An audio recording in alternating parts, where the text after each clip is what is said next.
कहानी का नाम है रंग चोर। एक राक्षस था, बड़ा ही चिड़चिड़ा। वह एक ऊंचे पहाड़ पर अपनी एक गुफा में अकेला रहता था। उसे अंधेरे में रहने की आदत पड़ गई थी और अब तो उसे रंग बिल्कुल अच्छे नहीं लगते थे। एक दिन ठंडी नम सर्दियों के बाद उसकी गुफा में धूप की एक लकीर घुस आई और दीवार पर नाचने लगी। राक्षस ने बाहर झांका। ओह! उसकी त्योरियां चढ़ गई। बसंत फिर से आ गया। उसे बसंत बिल्कुल अच्छा नहीं लगता था। जहां देखो रंग ही रंग दिखते। सिर उठाए बहुत हुआ।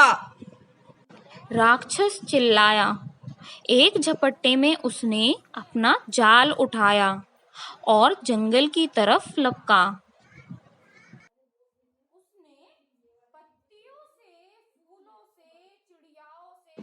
उसने पत्तियों से, फूलों से, चिड़ियाओं और खूबसूरत तितलियों से सारे रंग खींच निकाले। अरे अरे अरे अरे! जंगल चीखा, मेरे रंग क्यों ले जा रहे हो? राक्षस जोर से ठहाके लगाते हुए अपनी गुफा की ओर उड़ चला। वहां उसने एक बड़ा भारी पत्थर सरकाया और रंग एक गहरे काले गड्ढे में फेंक दिया और सो गया। अगली सुबह उस राक्षस ने अपने जाल समेत समंदर में छलांग लगा दी और देखते ही देखते मछलियों और पानी में रहने वाले सभी जीवों का रंग खींच लिया। अरे अरे अरे! ये रंग क्यों लिए जा रहे हो? बेरंगी मछलियों को पकड़ने की कोशिश करते मछुआरे चिल्लाए। राक्षस जोर जोर से हंसते हुए अपनी गुफा की ओर भागा। वहां उसने भारी पत्थर सरकाया और सारे रंग उस गहरे काले गड्ढे में फेंक दिए और सो गया। आधी रात को आसमान में चक्कर काटते हुए वह चांद तारों के चमकदार रंगों को अपने जाल में भरने लगा। राक्षस इतनी तेज हंसा जैसे बादल गरजा हो और अपनी गुफा की ओर उड़ चला। वहां पहुंचकर उसने उस बड़े भारी पत्थर को सरकाया और सारे रंग उस गड्ढे में डाल दिए। सूरज से तो हिसाब किताब कल कर लूंगा। सोचते हुए वह सो गया। बारिशां उदास आसमान से बारिश चुपचाप आंसू बहाती रही। अगली सुबह वह सूरज की सुनहरी चमक चुराने निकला ही था कि राक्षस की नजर आसमान पर पड़ी। आसमान पर रंगों के फीते लटके थे, सतरंगी इंद्रधनुष।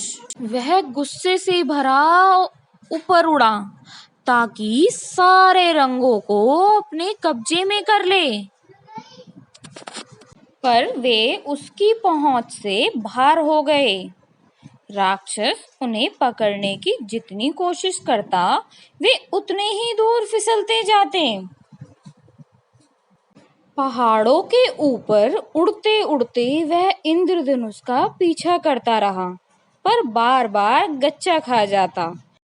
तभी उसे एक आवाज सुनाई दी, रंग चोर, रंग चोर, फूट लो यहाँ से। बच्चे हंसते बतियाते चले गए, पर अपनी कालीशाही गुफा में पहुंचने के बाद उसके कानों में बच्चों की हंसी और रंगचोर की आवाजें लगातार गूंजती रहीं। राक्षस को बहुत अकेलापन महसूस हो रहा था। अगली सुबह उसने कुछ अनूठा किया। बच्चों से मिलने वह नीचे गांव की ओर उड़ गया, पर उसे आते देख लोग चिल्लाने लगे, भाग भाग जा जा रंगचोर, रंगचोर, भाग भाग जा। जा।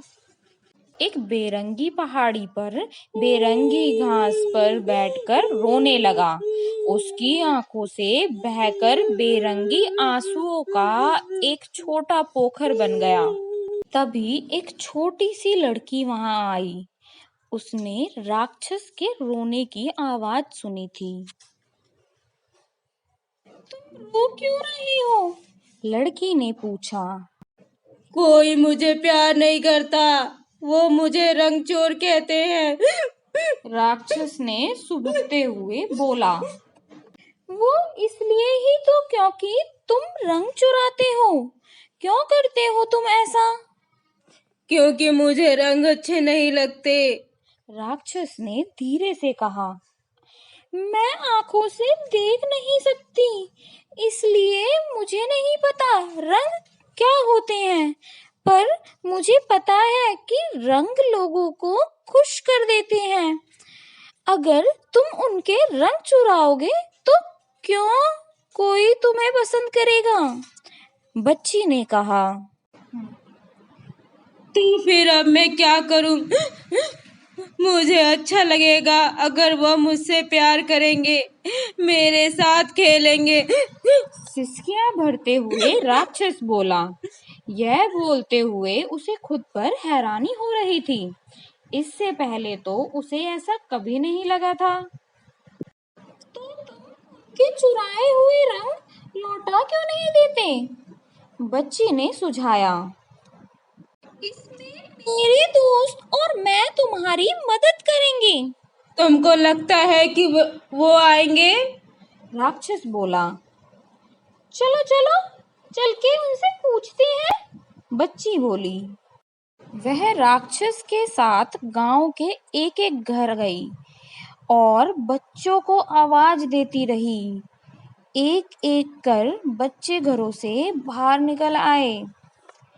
राक्षस ने उन्हें अपनी पीठ और बाजुओं पर बैठाया और अपनी गुफा की ओर उड़ चला। गुफा के अंदर उसने जल्दी जल्दी गड्ढे के मुंह से पत्थर को हटाया। बच्चों ने जाल में बहुत सारे रंग भर लिए और राक्षस की पीठ पर और बाजुओं पर सवार होकर आसमान में उड़ गए। फिर क्या था? पूरी की पूरी धरती, दूर पास की सारी पहाड़ियां रंगीन हो गईं। फलों के पेड़ों पर लाल, नारंगी और पीले रंग छिड़के गए और बगीचे गुलाबी, जामुनी और नीलों से रंगे गए। हंसते गाते बच्चों ने दुनिया में फिर से रंग भर दिए। शाम के लाल सूरज के डूबते ही राक्षस अपनी पीठ पर बैठाकर बच्चों के साथ अपनी गुफा में वापस उड़ आया। उन्होंने उस गहरे काले गड्ढे से रात के रंग निकाले और आसमान में उड़ा दिए। सारे तारे और चांद चमकते नीले सुनहरे रंगों से ढक गया। राक्षस बच्चों को नीचे उनके गांव में छोड़ आया और हाथ हिलाते हुए उनसे विदा ली।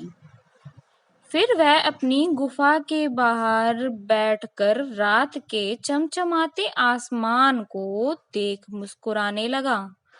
सारी रात वह वहीं बैठा रहा ताकि सुबह उगते सुनहरे सूरज को देख सके और इस रोशनी में रोशन होते दुनिया के सारे रंग देख सके।